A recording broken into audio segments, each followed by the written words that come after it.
Welcome to million dollar club. இன்றைக்கி நம்ம பார்க்க போகிற டாபிக் என்னென்னு பார்த்தீங்கன்னா பணம். இந்த பணத்தை பார்த்தீங்கன்னா ரெண்டு விதமாக சம்பாதிக்கலாம். ஒன்று ஹார்ட் ஒர்க், இன்னொன்று ஸ்மார்ட் ஒர்க். நிறைய உழைச்சி கம்மியாக சம்பாதிக்கிறவங்களும் இருக்காங்க, அண்டு கம்மியாக ஸ்மார்ட் ஒர்க் பண்ணி நிறைய சம்பாதிக்கிறவங்களும் கொஞ்சம் பேர் நம்ம நாட்டிலேயே நம்ம ஊர்லேயே நம்ம நாட்டிலேயே நிறைய பேர் இருக்காங்க. ஓகேங்களா? இந்த பணத்துக்குன்னு பார்த்தீங்கன்னா 7 பிரின்சிபல்ஸ் இருக்குது. இதை நம்ம கரெக்டாக ஃபாலோ பண்ணோம்னா வித்தின் இயர் 2 இயர்ஸ்லேயே நம்ம மில்லியனியர்ஸ் அந்த மாதிரி ஆகிடலாம். நான் சொல்கிறது மில்லியனியர்ஸ். நீங்கள் பில்லியனியர்ஸ் ஆகணும்னா ஒரு 5-10 இயர்ஸில் ஷார்ட்டாக நீங்கள் பில்லியனியர் கூட ஆகிடலாம். ஒன்ஸ் நீங்கள் இதை எப்படி மணியை ஹேண்டில் பண்ணுறதுன்றதை மாத்திரம் நீங்கள் கற்றுக்கணும். அதுதான் ரொம்ப முக்கியமான விஷயம். ஃபஸ்ட்டு பார்த்தீங்கன்னு சொன்னாக்கா உங்களுக்கு சேவிங்ஸில் நீங்கள் இப்போ ஒரு 10 ரூபா நம்ம கையில் இருக்குன்னா 5 வருஷம் கழிச்சு அதை நம்ம அப்படியே வச்சுருந்தாலும் அந்த 10 ரூபா அப்படியே சேம் 10 ரூபாவாக தான் இருக்கும். அதுக்கு பதில் அதை நம்ம இன்வெஸ்ட் பண்ணோம் அப்படின்னு சொன்னாக்கா வில் பி கெட்டிங் அந்த 10 ரூபான்றது ஒரு 15 ரூபா இல்லை 20 ரூபாவோ சேஞ்ச் ஆகிறதுக்கும் க்ரோ ஆகிறதுக்கும் சான்சஸ் உண்டு. அதை நம்ம எப்படி பண்ணுறதுன்னு பார்க்கலாம். அண்ட் நீங்கள் இதுவே போஸ்ட் ஆஃபீஸில் இல்லை எஃப்டி, ஆர்டி இந்த மாதிரி இதெல்லாம் நீங்கள் இன்வெஸ்ட் பண்ணி வச்சுருந்தீங்க அப்படின்னு சொன்னாக்கா இயர்லி எல்லாமே கவர்மெண்ட்டுக்கு கடன் அந்த மாதிரி இதில் தான் போகுது. ஸோ அதனால் மேக்ஸிமம் உங்களுக்கு 7%, 7.5% அவ்வளோதான் உங்களுக்கு வரும். அண்ட் நீங்கள் ஷேர் மார்க்கெட்டில் போட்டு வச்சிங்க அப்படின்னு சொன்னாலும் ஷேர்ஸ் ஒன்ஸ் ஏறிச்சுன்னா உங்களுக்கு ப்ராஃபிட். நம்ம எடுக்கிற டைமில் நமக்கு ஒரு எமர்ஜென்சின்ற டைமில் டவுன் ஆயிருந்ததுனாலும் நமக்கு அதில் லாஸ் தான். ப்ளஸ் அதுக்கு நம்ம டேக்ஸ் பே பண்ண வேண்டியது, ஜிஎஸ்டி எக்கச்சக்கமாக அதில் வந்துட்டு இருக்கும். பெஸ்ட்டு இன்வெஸ்ட்மெண்ட்டுன்னு பார்த்தீங்கன்னா நம்ம சேவிங்ஸ்க்கு கோல்டு. உங்களால் முடிஞ்ச அளவுக்கு 1 கிராம், 1/2 கிராம் இல்லை 0.25 கிராம்ஸ் ஏதாவது ஒரு இதில் கோல்டை மாத்திரம் மேக்ஸிமம் சேவ் பண்ணிகிட்டே வாங்க. ஏன்னா ஒரு மாதத்துக்கு ஃபார் எக்ஸாம்பிள் 1 மந்த்துக்கு நீங்கள் 1 கிராம் நீங்கள் சேவ் பண்ணுறீங்கன்னா கூட அந்த 1 இயர் டைமில் பார்த்தீங்கன்னா நீங்கள் வாங்கினதை விட கோல்டு ரேட் இன்க்ரீஸ் ஆகி தான் இருக்கும். சப்போஸ் நீங்கள் ஒரு 3 இயர்ஸ் 4 இயர்ஸ் வாங்கிட்டு இருக்கீங்க, வாங்கியும் கோல்டு ரேட் கம்மி ஆயிடுச்சு அப்படின்னாலும் கவலையே படாதீங்க. தைரியமாக அப்போது 1 கிராம் வாங்கிட்டு இருந்தீங்கன்னா 2 கிராமாக வாங்குங்க, இல்லை 1.5 கிராம் அந்த மாதிரி கூட வாங்குங்க. எதுக்காகனா நெக்ஸ்ட்டு 5 இயர்ஸ் 10 இயர்ஸ்னு பார்த்தீங்கன்னு சொன்னால் எதுக்காகன்னு பார்த்தீங்கன்னா எப்போவுமே கோல்டுக்குன்னு தனி மார்க்கெட் இருந்துகிட்டே தான் இருக்கும். நாட் ஓன்லி இந்தியா கிடையாது, உலகம் ஃபுல்லாகவே கோல்டுக்கு தனி மார்க்கெட் இருக்குது. அண்ட் எல்லா கண்ட்ரீஸுமே ரிசர்வ் கோல்டுன்னு சொல்லி ஒன்று வச்சுருப்பாங்க. அந்தந்த கண்ட்ரிக்குன்னு சொல்லி ஒரு 1000 டன்ஸ், 2000 டன்ஸ், 3000 டன்ஸ் அந்த மாதிரி கோல்டு 100% ஒவ்வொரு கண்ட்ரியும் வச்சுருப்பாங்க. இப்போ கூட லேட்டஸ்ட்டாக பார்த்தீங்கன்னா இந்தியா கூட இங்கிலாண்டோட பேங்க்லேருந்து நம்ம அங்கே சேவ் பண்ணி வச்சுருந்ததுலேருந்து ஒரு 100 டன்ஸ் கோல்டை வந்து நம்ம இந்தியாவுக்கு திருப்பி மூவ் பண்ணிக்கிட்டோம். நமக்கு ரிஸ்க் எதுவும் வேண்டான்னு. அண்ட் ஸ்டார்டிங் 1960ஸ்லேருந்து 50ஸ்லேருந்து நீங்கள் எப்போ பார்த்தீங்கன்னாலும் இன்னிய வரைக்கும் கோல்டு மாத்திரம் வேல்யூ இருந்துகிட்டே இருக்கும். ஸோ நீங்கள் அதில் ஷேர் மார்க்கெட்டில், மியூச்சுவல் ஃபண்டில் இதில்னு இன்வெஸ்ட் பண்ணி வைக்கிறதுக்கு பியூராக கோல்டு வாங்குவீங்க. வாங்கி வீட்டில் வைக்கிறதுக்கு உங்களுக்கு இதுவாக இருக்கா, பேங்க்கில் லாக்கர் வச்சுக்கோங்க. பேங்க் லாக்கரில் கூட நீங்கள் சேவ் பண்ணி வச்சுக்கலாம். ஓகேங்களா? இந்த கோல்டு பாண்ட்ஸ் வாங்கி வைக்கிறது எதுவுமே நீங்கள் இது பண்ணிக்க வேண்டாம். பியூராக கோல்டு காயின்ஸ் வாங்கி வைங்க, அது உங்களுக்கு ரொம்ப யூஸ்ஃபுல்லாக இருக்கும். ஓகேங்களா? சேவிங்ஸ்க்குன்னு பார்த்தீங்கன்னா பெஸ்ட்டு வந்து பார்த்தீங்கன்னு சொன்னால் கோல்டு. இந்த கோல்டை நீங்கள் எப்படி சேவ் பண்ணோன்னா உங்கள் சேல்ரி என்ன வருதோ அதில் 3 விதமாக டிவைட் பண்ணிக்கோங்க. 40-40-20 இந்த ரேஷியோவில் டிவைட் பண்ணிக்கோங்க. ஃபஸ்ட்டு 40% உங்களோட எக்ஸ்பென்ஸு, நம்மளோட வீட்டு வாடகை, அந்த செலவு இதெல்லாம் போகிறதுக்கு வந்து அந்த எக்ஸ்பென்ஸு. அண்டு 2வது நம்மளோட தேவைகள். நமக்குன்னு ஏதாவது வாங்கணும்னு வச்சுருப்போம், இந்த ப்ராடக்ட் அந்த ப்ராடக்ட் ஏதாவது வாங்குறது, அந்த மாதிரி தேவைகளுக்கு அதை யூஸ் பண்ணிக்கோங்க. அண்ட் ரிமைனிங் இந்த 20%க்கு கோல்டு வாங்கி ஸ்டோர் பண்ணிக்கோங்க.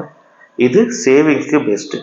அண்ட் நான் 10,000 ரூபாய் சம்பாதிக்கும் போதும் எனக்கு பத்தலை, 50,000 ரூபாய் சம்பாதிக்கும் போதும் எனக்கு பத்தலை, 1 லட்ச ரூபா சம்பாதிக்கும் போதும் பத்தலை.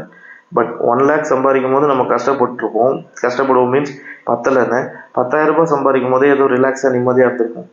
ஏன் இந்த 1 லேக் சம்பாதிக்கும் போது போதுன்னா தேவைகள் ஜாஸ்தி ஆயிடுச்சு.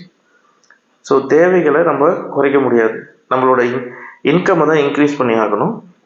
அதுக்கு நீங்கள் ட்ராக் பண்ணுங்கள். உங்கள் சேல்ரி 1 மந்த் சேல்ரி வந்துருச்சா, நமக்கு எதெல்லாம் தேவை எதெல்லாம் தேவையில்லை இதெல்லாம் நீங்கள் ட்ராக் பண்ணி பார்த்தீங்கனாலே மேக்ஸிமம் நம்ம 1 மந்த் 2 மந்த் 3 மந்த் 3 மாதம் ட்ராக் பண்ணுங்கள். இந்த 3 மந்த்ஸில் உங்களோட பட்ஜெட் என்னன்றது நீங்களே போட்டுருவீங்க. நீங்களே ஈஸியாக கால்குலேட் பண்ணி அழகாக உங்களுக்கு ஒவ்வொரு மந்த்துக்கு எனக்கு இதுதான் தேவை, இது தேவையில்லை, எனக்கு இவ்வளோ தான் செலவாகும், அதுக்கு போக பேலன்ஸ்க்கு நான் இவ்வளோ சேவ் பண்ணிவிடுவேன்றது உங்களுக்கு தெரியும். இன்ஃப்ளேஷனை பீட் பண்ணுற அளவுக்கு ஒரு ப்ராடக்ட் ரிட்டர்ன்ஸ் கொடுக்க முடியும்னு சொன்னால் அது கோல்டு மாத்திரம்தான், வேறு எந்த ஒரு இதுவும் கிடையாது. அப்படியே உங்களுக்கு ஷேர்ஸில் எதுலையாவது நீங்கள் இன்வெஸ்ட் பண்ணாலும் அதுலேருந்து வர ரிட்டர்ன்ஸ்க்கு நீங்கள் அப்ஃப்ரண்ட்டாக 30% நீங்கள் டேக்ஸ் பே பண்ணி ஆகணும். கோல்டு காயினாக நீங்கள் வாங்கி வச்சிங்கன்னா நீங்கள் எப்போ வேணாலும் சேல் பண்ணிக்கலாம், எப்போ வேணாலும் சேல் பண்ணிக்கலாம். அப்படியே அதிகபட்சம் ஜிஎஸ்டின்னு ஏதாவது போட்டால் கூட 3% தான் ஜிஎஸ்டி. நெக்ஸ்ட் பார்த்தீங்கன்னா எந்த ஒரு ப்ராடக்ட்டுமே இஎம்ஐயில் வாங்காதீங்க. ஏன்னா இஎம்ஐயில் நீங்கள் வாங்குற ஒவ்வொரு நம்மளும் அதாவது கம்பெனிஸை பொறுத்த வரைக்கும் எந்த ஒரு பொருளையுமே நீங்கள் இஎம்ஐயில் வாங்காதீங்க. ஏன்னா ஒரு பொருளை நீங்கள் இஎம்ஐயில் வாங்கும் போது இப்போது 1995 பிஃபோர்லாம் வந்து பார்த்தீங்கன்னு சொன்னாக்கா ஒரு ப்ராடக்டை நம்ம வாங்கணும்னா அதுக்கு சேர்த்து வச்சுட்டே வருவோம். சேர்த்து வச்சு சேர்த்த காசில் தான் அந்த ப்ராடக்டை நம்ம வாங்குவோம். 1995க்கு அப்புறம் தான் நிறைய கம்பெனிஸ் வந்து ₹1 கொடுங்க, ₹5 கொடுங்க, ஏதோ ஒரு பர்டிகுலர் அமௌண்ட் இருக்கிறத கொடுங்க, மீதியை வந்து இன்ஸ்டால்மெண்ட்டில் பேமெண்ட் பண்ணுங்கள் அப்படின்னு சொல்லிட்டு நமக்கு வந்து இந்த இஎம்ஐ கான்செப்டே நமக்கு வந்து உருவாக்கி கொடுத்துட்டு போனாங்க. ஸோ அதுலேருந்து நம்ம இஎம்ஐயில் நீங்கள் வாங்குகிற ஒவ்வொரு ப்ராடக்ட்டுக்கும் 100% சார்ஜஸ் உண்டு, 100% இன்ட்ரெஸ்ட் உண்டு. அந்த இன்ட்ரெஸ்ட்டை நம்ம பே பண்ணிட்டு தான் வருவோம். அண்ட் தென் டாக்குமெண்டேஷன் சார்ஜஸ்ன்னு போடுவாங்க.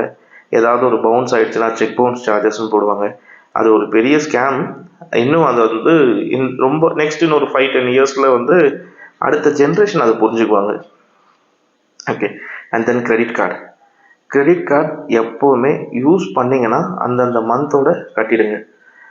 ஒரு மாதம் நம்ம மினிமம் பேலன்ஸ் பேமெண்ட் பண்ணலாம், அதுக்கு அடுத்த மாதம் நம்ம வந்து பார்த்துக்கலாம் அப்படின்னு விட்டோம்னாலே மிகப்பெரிய ஒரு ப்ராப்ளமில் நம்ம அதை கூட்டு போய் விட்டுரும். ஓகே. மோஸ்ட்லி அதை யூஸ் பண்ணாமல் இருக்கிறது நல்லது.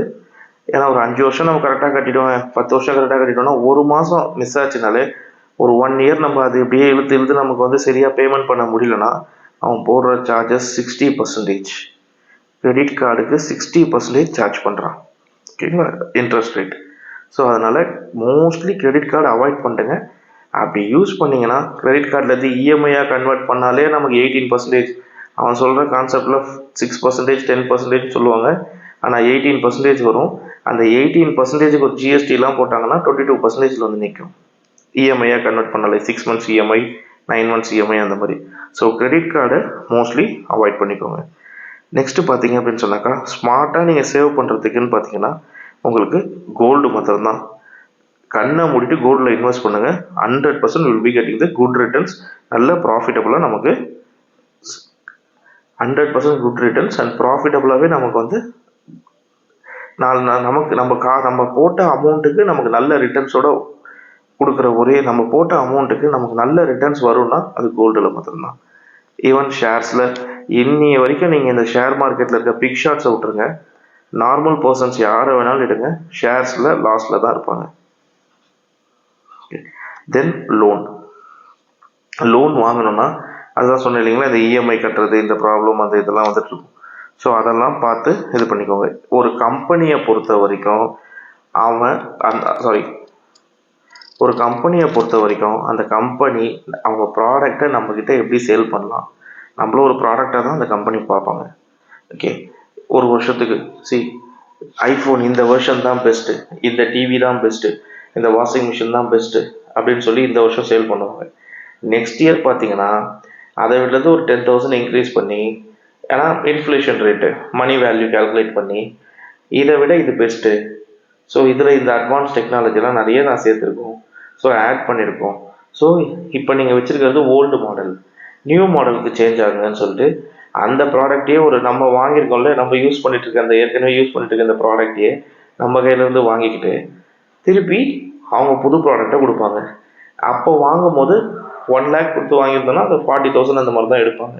அப்புறம்டா அவங்க கால்குலேஷன் என்னன்னா யூஸ்டு ப்ராடக்ட்க்கு 35 to 40% தான் வந்து அந்த ப்ராடக்டோட வேல்யூன்ற மாதிரி அவங்க கால்குலேட் பண்ணி எடுத்துகிட்டு புது ப்ராடக்ட்டு திருப்பி 1.25 lakhs அந்த மாதிரி உங்களுக்கு இருக்கும். ஸோ அவங்க கார்ப்பரேட் கம்பெனி எல்லாருமே பணம் நம்மளை வச்சு எப்படி பணம் பண்ணணுன்றது தான் அவங்களுக்கு ரொம்ப முக்கியமான இதுவாக இருக்கும். Even Jio, Airtel every year upgrade பண்ணிட்டே போயிட்டு இருப்பாங்க. ஓகே. அண்ட் தென் சேவிங்ஸ் எதுக்கு ரொம்ப முக்கியம்னு சொல்கிறேன்னா, நம்ம எந்த அளவுக்கு சேவ் பண்ணுறோமோ அதுதான் நம்ம ஃப்யூச்சருக்கு ரொம்ப முக்கியமான ஒரு விஷயம். ரொம்ப யூஸ்ஃபுல்லாகவும் இருக்கும். நம்ம எந்த அளவுக்கு சேவ் பண்ணுறோமோ அதுதான் நம்ம ஃப்யூச்சருக்கு யூஸ்ஃபுல்லாக இருக்கும். சி, இப்போ பென்ஷனும் கிடையாது. இப்போ ஒர்க் பண்ணிட்டு இருக்க பர்சன்ஸ்க்கு யாருக்கும் பென்ஷன் எதுவுமே கிடையாது. 3 பீப்புள் தான் பர்மனெண்ட் இன்கம்னு சொல்லுவாங்க. ஒன்று டாக்டர்ஸ், இன்னொன்று ஆடிட்டர்ஸ், இன்னொன்று லாயர்ஸ். இவங்க 3 பேரும் இருக்கிற வரைக்கும் அவங்களுக்கு இன்கம் வந்துகிட்டே இருக்கும். ஏதாவது ஒரு இன்கம் வந்துகிட்டே இருக்கும். ஓகே. அப்பார்ட் ஃப்ரம் தம் மீதி இருக்கிறவங்க எல்லாருமே ஒரு 55-60 இயர்ஸில் ரிட்டையர்ட் ஆகிற ஆளுங்க தான். நம்ம ரிட்டையர்ட் ஆகிட்டோம்னா நெக்ஸ்ட்டு ஒரு 5 இயர்ஸ் 10 இயர்ஸ் அதர் 15-20 இயர்ஸ் நம்ம இருந்தோம்னாலும் சந்தோஷம்தான். அந்த 5 இயர்ஸ் 10 இயர்ஸ்க்கே நமக்கு இன்கம் ஜென்ரேட் ஆகிட்டே இருக்கணும். ரெண்டல் இன்கமாக இருக்கணும். நம்ம சேவிங்ஸ் இப்போ நம்ம சேவ் பண்ணுறது தான் நம்மளை ஃப்யூச்சரில் நம்மளை காப்பாற்றும். ஸோ இப்போ மேக்ஸிமம் கோல்டு மினிமம் ஒரு பர்சன் ஒரு ஃபேமிலினா அதில் 500 கிராமாவது கோல்டு இருக்கணும். மினிமம் 500 கிராம், அட்லீஸ்ட் பேர் மினிமம் 400 கிராம்ஸ் கோல்டு. இந்த 400 கிராம்ஸ் கோல்டை நீங்கள் சேர்த்தீங்கன்னா தான் ஓகே, நம்ம கையில் ஒரு லிக்விடிட்டியாக இருக்குது அப்படின்ற மாதிரி, அசட் இருக்குது அப்படின்ற மாதிரியே நம்ம யோசிக்கலாம். ஸோ மேக்ஸிமம் இன்னொன்று, நீங்கள் ஹைலி லைஃப் ஸ்டைலில் ஒரு நல்ல ஒரு ஹை ப்ரொஃபைல் லைஃப் ஸ்டைலில் இருக்கீங்க, அதாவது அப்பர் மிடில் கிளாஸில் அப்பர் கிளாஸ் அந்த மாதிரிலாம் இருக்கீங்க அப்படின்னு சொன்னாக்கா உங்களுக்கு தான் அதிகமாக சேவிங்ஸ் தேவைப்படும். எதுக்காகனா நம்மளோட லைஃப் ஸ்டைலை மெயின்டைன் பண்ணிக்கிறதுக்கு. லைஃப் ஸ்டைல் இன்ஃப்ளேஷன் ஒன்று இருக்குது. Life style inflation year on year நம்ம ஒரு பெரிய வீட்டில் வாழ்ந்துட்டோம், நல்ல ஒரு பெரிய டிவி, நம்ம ஒரு நல்ல ஒரு ரேஞ்சான ஒரு மொபைல், நல்ல ஒரு கார் இதெல்லாம் வச்சிட்டோம்னா ஒரு பர்டிகுலர் ஏஜுக்கு அப்புறமா நம்ம கையில் நம்ம இன்கம் கம்மியாயிடும். இன்கம் கம்மியானதுக்கப்புறம் இதே காரை நம்ம மெயின்டைன் பண்ணோம், இதே லைஃப் ஸ்டைலை நம்ம மெயின்டைன் பண்ணோம்னா கஷ்டம். ஸோ இப்போ நம்ம எந்த அளவுக்கு சேவிங்ஸ் பண்ணுறோமோ நம்மளை ஃப்யூச்சரில் அதுதான் நம்மளை மிகப்பெரிய அளவில் காப்பாற்றும். நான் சொல்கிறது, இப்போ நீங்கள் பண்ணி வைக்கிற இந்த சேவிங்ஸ்லாம் உங்களுக்கு ஃப்யூச்சரில் இது மாத்திரம்தான் காப்பாற்றும்னு நான் சொல்லலை. இதுவும் ஒரு யூஸ்ஃபுல்லான அமௌண்ட்டாக உங்களுக்கு ஃப்யூச்சரில் இருக்கும். ஓகே. இதெல்லாம் கால்குலேட் பண்ணிக்கோங்க.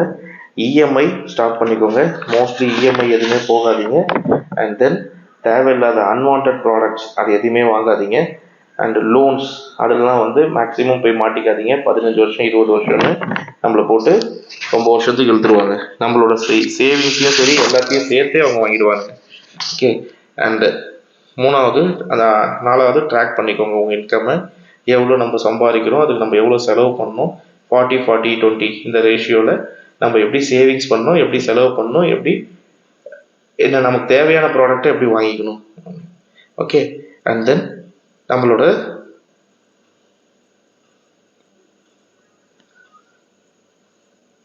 அண்ட் ஃப்யூச்சர் நீடு, அதாவது பென்ஷன் இல்லைன்றதுனால ஃப்யூச்சருக்கு என்ன பண்ணுறோன்றத அதையும் நம்ம பிளான் பண்ணி பார்த்துக்கணும். ஓகே. அண்ட் இந்த பர்டிகுலர் பாயிண்ட்ஸ் எல்லாத்தையுமே நீங்கள் ஃபாலோ பண்ணிங்கன்னா 100% சொல்கிறேன், 1 or 2 இயர்ஸ்லேயே நீங்கள் எதிர்பார்க்காத அளவுக்கு உங்கள் கையில் கேஷ் ஃப்ளோ ஸ்டார்ட் ஆகிடும். அதையும் சேவிங்ஸ்லேயே அப்படியே வச்சுட்டு வாங்க. ஏன்னா இன்றைக்கி நம்ம சம்பாதிக்கிறோம், நமக்கே பத்த மாட்டேங்குது. ஓகே. நாளைக்கு நமக்கு சம்பாதிக்க முடியல.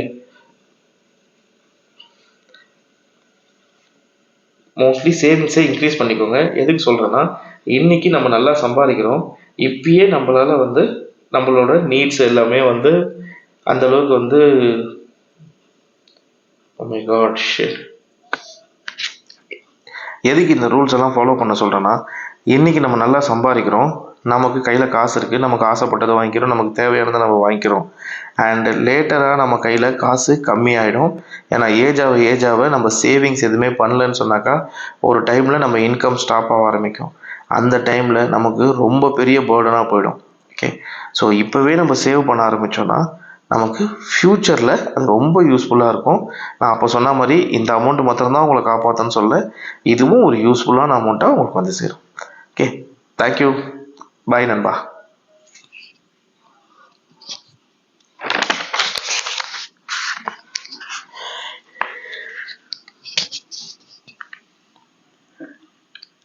அண்ட் இந்த மாதிரி நிறைய வீடியோஸ் எல்லாம் நீங்கள் அடிக்கடிக்கு பார்க்கணும். அண்ட் ஒன் பை ஒன்னாக நான் எல்லாமே இன்னும் நிறைய உங்களுக்கு எல்லாமே எக்ஸ்பிளைன் பண்ணுறேன். இன்னும் டீட்டெயிலாக சொல்கிறேன். சேர்ந்து ஜெயிப்போம். எல்லாத்துக்கும் இந்த சேனலை சப்ஸ்கிரைப் பண்ணிக்கோங்க. Thank you so much. கீழே இருக்க சப்ஸ்கிரைப் பட்டன் அழுத்திக்கோங்க. அதில் எல்லா நோட்டிஃபிகேஷனில் ஆல்னு கொடுத்துருங்க.